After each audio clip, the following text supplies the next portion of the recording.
Mesdames, Messieurs, soyez les bienvenus. Nous avons l'immense plaisir aujourd'hui de recevoir Dr Yousif Qandeel. Dr Yousif Qandeel, c'est un militant associatif palestinien vivant à Londres.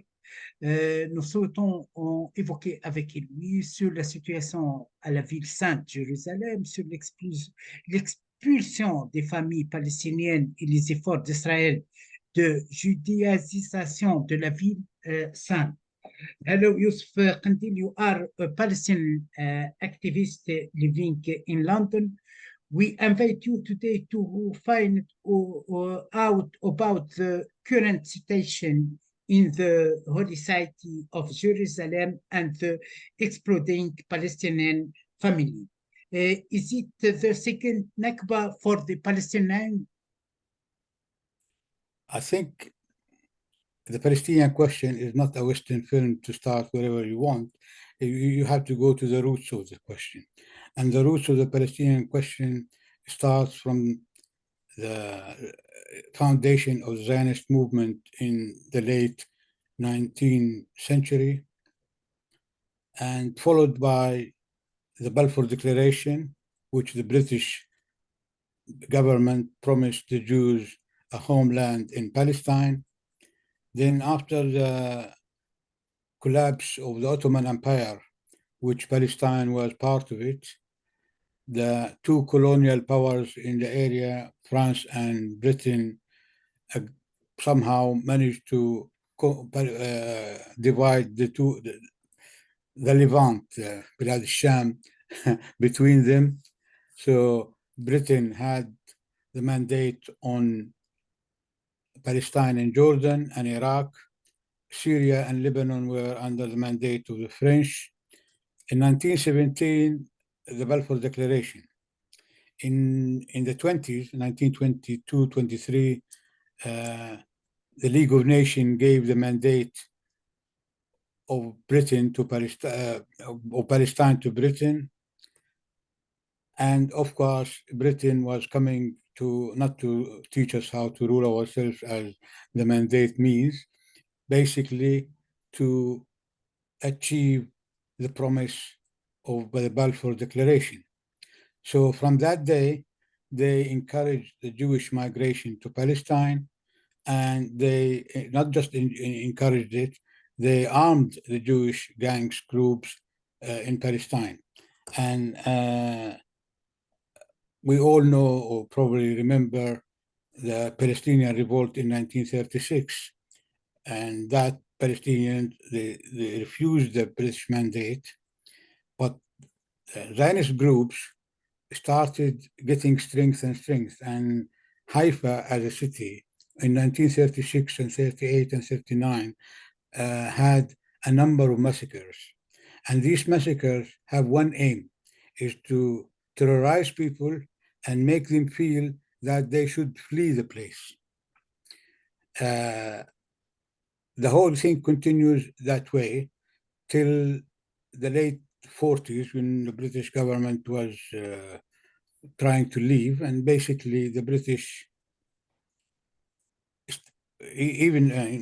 before that we have the partition plan of the UN, 1947 partition plan, which gave the majority of Palestine to the Jews, while some of it, anyway, that was rejected. And if we go even back to the Balfour Declaration gave them the promise to establish a homeland in Palestine without jeopardizing the rights of the indigenous people. And even that, the British didn't keep. So a policy of massacres happened. There are, the well-known one is Deir Yassin, but a number of them, as I said, in Haifa, we have a number of massacres in 38, and I have a list of massacres. I can provide it for anybody who wants to know more information. And the list includes a whole lot of villages which been massacred. And the way they used to do it, they used to surround the village or the town they wanted from three areas. and do whatever they want to do with the population, kill and maim and etc. So for the rest of the population to try to flee. Most of the early massacres were because of the British didn't want people to know about it. They were just quiet and there's no publicity. In 48 in particular, the Deir Yassin massacre, and this is where Jerusalem comes in because Deir Yassin is not far away from Jerusalem. The Deir Yassin massacre, the Zionists deliberately made it public. So as soon as the invading Zionist forces come to any village, people remember, oh, what happened in Deir Yassin, and they flee. Basically, the Zionist movement, and then we go back to colonial settlers, is a colonial settler movement. And if we follow the history of colonial settler movements, most of these colonial settlers, like what happened in the United States, what happened in Australia, Canada, they managed to establish something by eliminating the indigenous people. Yeah, if the indigenous in countries when they managed to minimize the influence of the indigenous people, they managed to build their states, like what's happening now in US, what's happening now in Australia, in New Zealand, while in the areas where indigenous people cannot be eliminated, for example, Algeria, after 132 years, they managed to liberate themselves simply because despite the number of people being killed by France in Algeria, the population was still there. In Palestine, in 1948, these massacres managed to make 750 to 1 million people flee their villages and towns. And that's why there's in 1967, this is where we call it the first Nakba, or what they call it people. And for me, I do not accept the word first or second or last Nakba. For me, the Nakba started from the first time a British soldier put his foot on Palestinian land, because this is where the Nakba started. And the verb Nakba for 1948 is, I think, the Arab and British media created that verb, so that name. For us, the Nakba is continuous. It did not finish. We seen a few weeks ago, a few days ago in Jenin, what they were trying to do is basically the same thing. Now, the whole idea of Zionism is a land without people. So the maximum they kill or the maximum they expel from the indigenous people, the most likely the project is successful.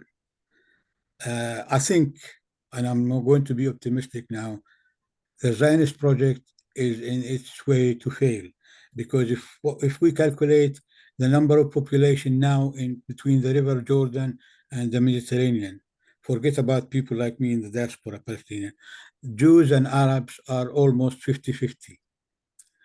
So the demography, one way we will win on a demographic field. That's what happened. The migration, the Zionist migration to Palestine is not as strong as it used to be. The world is changing its approach to the story. People start understanding what's going on. So talks like this, what we're talking about, educate people and make people think. I'll give you a little simple example. When we did a memorial for the massacre in my town, we did it on the 50th anniversary in 1998. We just put a little stone in a park, and people forgot about it. One day, an old lady passing by in a park, and she saw this stone, what's happening? She cleaned it. She started searching for a person from the Wyoming. She managed to find me. And we built another memorial in Edinburgh, opposite to the American consulate. And people just pass by, they start searching, and every year we gather there and we do a memorial. And the number of people who now start supporting Palestine, the latest statistics in UK, if we put, would you support Palestine or Israel? Or Palestine will get a majority. While a few years ago, that's not possible. Now, it goes to ask me about the Jerusalem. Jerusalem has a special place, not just in Islam, in Arabic, in Judaism, in Christianity. And therefore, for them, if they can empty Jerusalem from its people, whether Muslims or Christians, because actually the atrocities don't distinguish between who is who. Yeah. For example, if you see in the journalist Shireen Abu Akleh, she's a Christian, and she was her. You could hear in her funeral Christian and Muslim prayers in the same time, and you find a priest and a sheikh praying in the same time. This only happens in Palestine. Yeah, so the other problem, they want to empty Jerusalem by any means. There is the Sheikh Jarrah, which is a district of Jerusalem. And you know what happened with Sheikh Jarrah? They want to evacuate the people of Sheikh Jarrah. Yeah. Basically, they want Jerusalem without Muslims, without Arabs, without Christians or Muslims. And that is where the defeat is going to be. Dr. Yousif Qandeel, please, I forget to say, please excuse me, my modest English. How do you explain the current escalation of violence against the Palestinian by the Netanyahu government, especially in Jenin, a quartier run by the Palestinian Authority? Yeah, I think this is there's a myth now between moderate Zionists and extreme Zionists. For me, they are all the same. Well, there's no moderate and extreme Zionism. And Netanyahu is an example himself. What's happening, if we're going to say Nakba first and second Nakba, I probably see the Oslo Accord is the second Nakba rather than the current situation. Because the Oslo Accord tried to sell us an illusion that we will have a state, and when we have a state, and now 30 odd years after, nothing happened. So the people of Palestine are now looking at the authority, Palestinian Authority and Israel in more or less the same eye, because you cannot be servant to your occupier. You see what happened.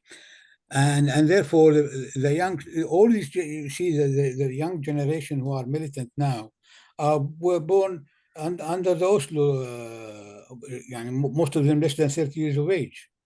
That shows you the repeat of 1948 is not going to happen.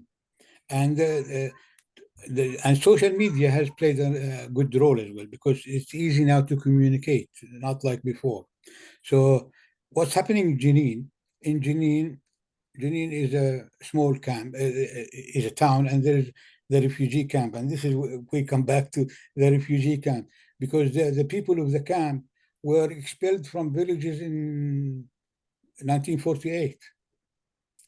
And they lived there. Like my parents expelled from 48 to Jericho, then in 67 to Jordan. And I'm in UK. So these things, and you know, I think there is a feeling of strength now amongst the young generation, and a denial that we have to be defeated. We cannot be defeated. We should resist, and resistance is this is the way you liberate yourself, is by resisting. How do you see the position of the Palestinian Authority, which has become watchdog of the Israelis, and can the Hamas movement be considered as responsible as the authority? You see, this is where this is where confusion becomes. It's either Fatah or Hamas. No, we are neither Fatah nor Hamas at the end of the day, because the boys in Jenin who are being fighting, if what the reports say are accurate, belong to all factions. mainly Jihad Islami and PFLP and all of them, and even Fatah. Yeah.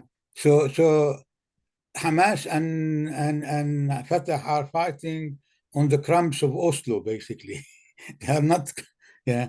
So I cannot see. I think there's a hope for a new merging type of leadership, and this is what I hope, and I think this is what will happen. Because if you noticed, two to 3 days after the end of the invasion of Jenin camp, Abbas tried to visit the camp. He brought with him thousands of militant, his supporters. So he didn't meet the people. And 3 days before that, when two of the leaders of Fatah came to the funerals, people throw them out of the funerals of the martyrs. So people are not accepted. As I said, we're looking at the PA and Israel more or less the same eye. Is no longer seeing it a representative of the Palestinian people. And if you follow the Oslo Accord, if I follow the Oslo Accord, for example, when it comes to the refugees, he said, we'll discuss it later. Jerusalem was later as well. So all the main issues where Palestinians are concerned about for a later stage. So all he wanted, or whoever engineered that, is just give me a square meter of land to put a flag on it and call it a state. This is not what we were fighting for. We are fighting for the liberation of Palestine from the river to the sea. We want freedom. We want the right of the refugees to return. That's the most important thing. For me, if you liberate all Palestine except the Waime is the village of my parents, I don't accept it. And I think, no, it's true. And I think the majority of the Palestinians, all the people of these refugee camps, if you say to them, you liberate wherever you want to liberate any place, but not my village or not my home, that's not a liberation. Do you think, Dr. Yousif Qandeel, that the efforts of some Arab countries to normalize relation with Israel, as was done by Mohammed bin Zayed, will help to find a peace solution? No, I don't think. I don't think this is an independent decision. I don't think Mohammed bin Zayed is a sovereign country and he took his own decision. If you look, if I'm looking from an outside thing, there is a possibility of another Israel in the United Arab Emirates because the indigenous population of Emirates are less than 20% of the population of the Emirates. So I cannot see that.